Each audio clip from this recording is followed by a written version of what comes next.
donated to the worship of his ancestors. So as a society, we are practicing an ancestral worshiping ritual when we got Lincoln's Day off. When we have Memorial's Day, we're worshiping his ancestors and his forefathers. Right. That's ancestral worship that we're practicing. That's the only reason that we look at our history and look at our people. So we can invoke the energy and the reality of our ancestors to live in those realities. That's the purpose of ancestral worship. And that's why he do it. George Washington and the founding fathers, the whole point of that is ancestral worship of his people, to keep his traditions and his legacy of colonializing and destroying and pilgrimage and trying to rule the world, to keep that going. That's his whole attitude. So my point is, when we look at these socialists and workers and these different movements, ask them, how is this ideology or strategy effectively going to change the community? And what is your strategy? And how is it going to work from day to day? Because we need a new structure. I told the European, I said, you know what? Your people will become revolutionaries, sensationally, and they'll go back to sleep again.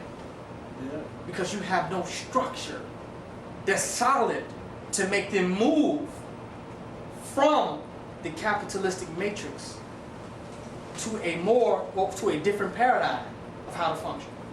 Until you can set that up, all you can do is have people come and pray with you for a little while and go back on into white supremacy. The majority of their energy. So I'm saying you're basically wasting time if you don't want to really look at what revolution really is. Now, revolution means change and bringing about a change that is for the benefit of our people. And if we are not putting our energy, investing our energy doing that, we're wasting time. So I said, if you're going to do that, you're going to have to get out this international conversation. You're going to have to get local. You have to get local when you talk about revolution. You can't talk about state and nation in this country. I said Che Guevara went out in Cuba and found him a place in Cuba to start organizing in Cuba. Might have found some land a little bit outside of Cuba, but in that vicinity. And they organized to take over that location. It was specific, absolutely. He started raising them up. And he started having them work for the system of the colonialists and imperialists over there, and had them start working for a revolutionary system.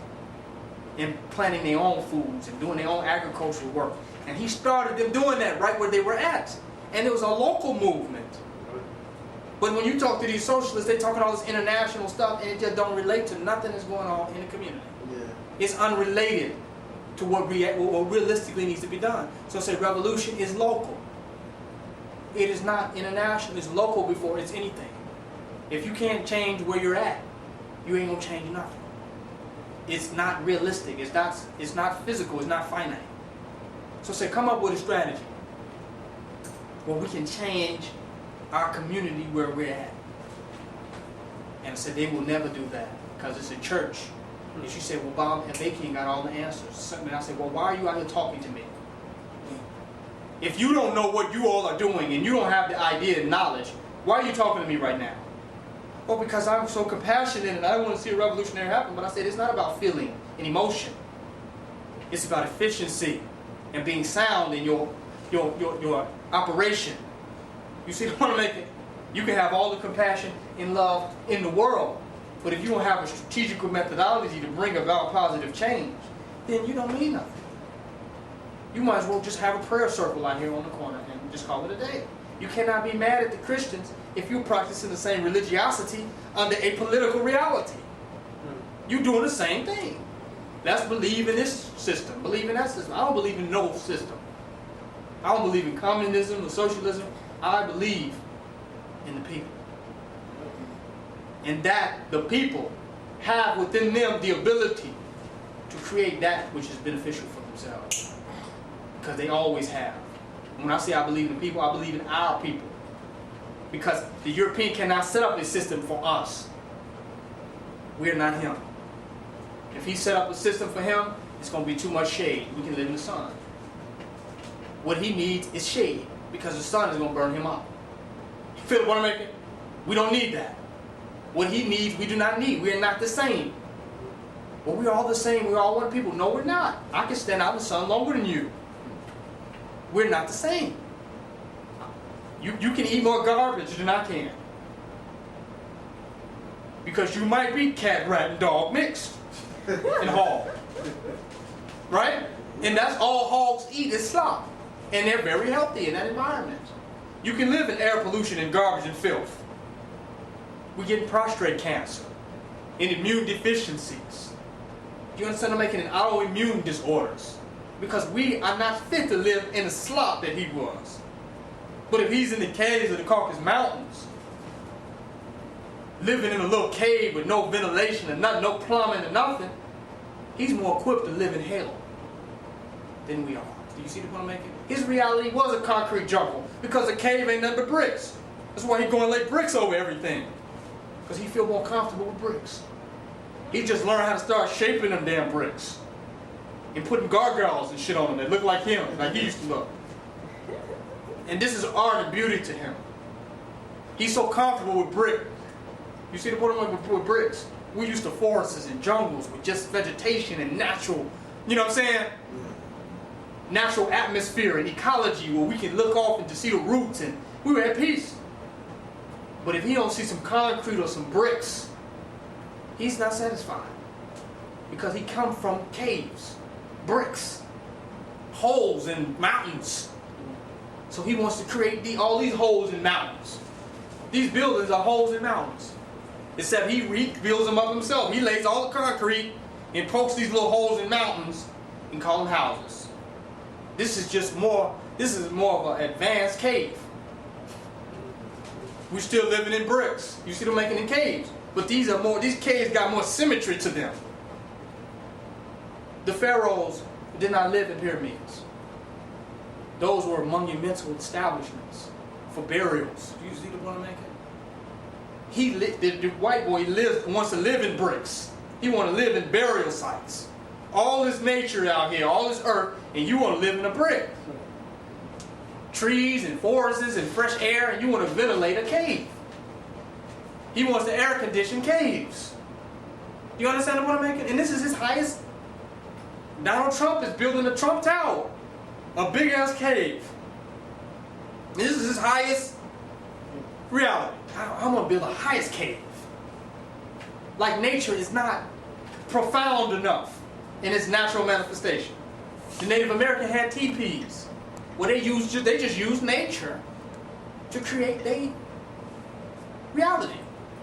They found natural elements and put it together, and it was the teepee was very natural, animal skin, and European has just laid bricks. And he said, when he was sitting, he said, now what would the perfect cave be like? This is where his architecture came from. If I can create the perfect cave, what would it be? It would be a square with different rooms where I can go in this part of the cave. It would have air conditioning in it. I'll put a toilet in the cave. Nature recycles waste. It fertilizes the earth. It goes back in, comes out. He got to create a caving system where waste piles all up and he throw it back in the drinking water. Who gonna do something like that? Ain't that a cave mentality? But he claimed we got better plumbing. We're technologically evolved. But the waste is not naturally being recycled in the earth. It's all going into our drinking water. And then he goes and throws bleach in the water. To clean up one mess that he made, he go and create another mess. Kill all the animals, throw all the ecology out, and he's more advanced than any other people on earth. So my point is that what he's doing today, we don't have to go read history books and see him as a caveman. He's showing you who he is. If I go and show you old pictures of caves, you'll see holes in them. Like the caves that they lived in Europe still exist. They still exist. And they got different holes that they look like buildings, but they're not square. It's a hole here and a hole there. They look like the World Trade Center. You feel what I'm making? Holes where they live. Stories of holes in concrete. So he's showing you by how he's building these structures over here. That's who he was. That's who he is. So we don't have to go and just listen to Sheikh Anta Diop and John Henry Clark and Ivan Van Sertima and Chancellor Williams to know that he lived in caves. He's showing you that he's living in caves today. He's trying to build caves. Literally. A brick house is a man-made cave. That's all it is. When do we ever see their history? You say who? When do we ever see in history, as far as Early development. exactly, besides the Vikings, you know what I mean? You don't see any. They don't have no history. Their history is short. They have no history beyond that, beyond them being in caves. That's as far back as their history goes.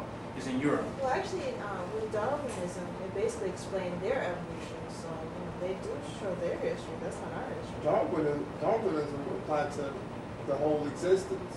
They try to apply it to everything, but it applies more to him as him evolving from an ape. Yeah, not at all. And even him evolving from an ape is a digression. It's a digression. Because an ape is not going to go do drive-by shootings.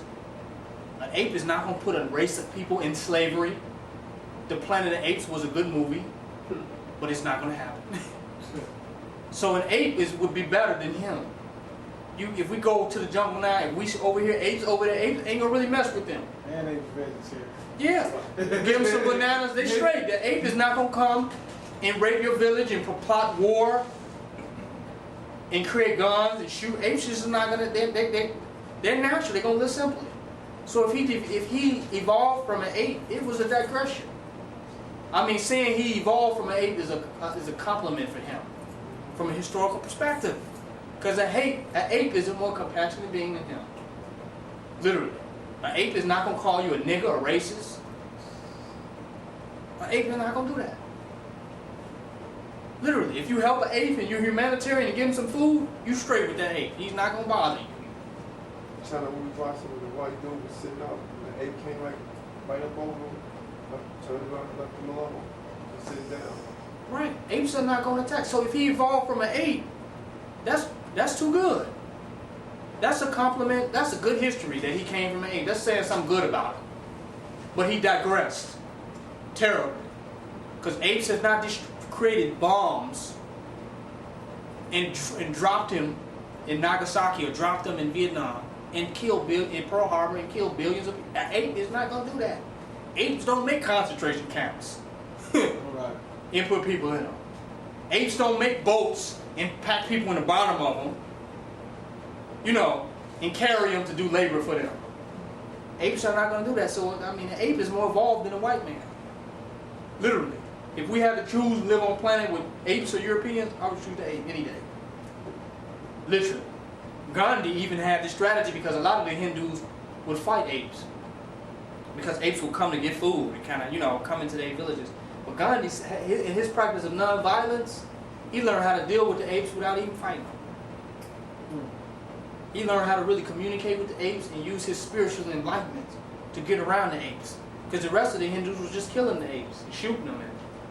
But he said he practiced non-violence even with the ape. Right. So come on. That's deep. So my whole perspective in saying is challenge people with their movements when they come and talk about this group or that group. And let's see how those groups and organizations are really going to affect our people. And when I talk about true revolution, it's going to challenge us, the average individual, to become less of a capitalist, less about how I'm going to make money for myself, less caught up into that individualistic personality, and more on how can we unify together. And not, those people are all about money, so I'm not going to waste my time. I ain't going to waste my time being the one who care and all them niggas don't care. No, you should be the example. You should be the example of somebody who can care, of how they can care. Their lack of callousness and concern should be even more motivation for you to know how significant compassion is needed on the earth to balance the energies of this planet out. So just because they're about greed and money doesn't justify us being about it. At all. So we got to get off capitalism and get on humanitarianism. Stop being so greedy and change our priorities. And say, well, how can we actually help the people? Because what we use, all the material that we acquire, is not going to go with us. We ain't going to be able to take it with us. Some people say, I want to leave my child a house or leave my child a car. But if you didn't leave them integrity, if you didn't leave them an example of a powerful African man, then you did more injustice to them than you did justice.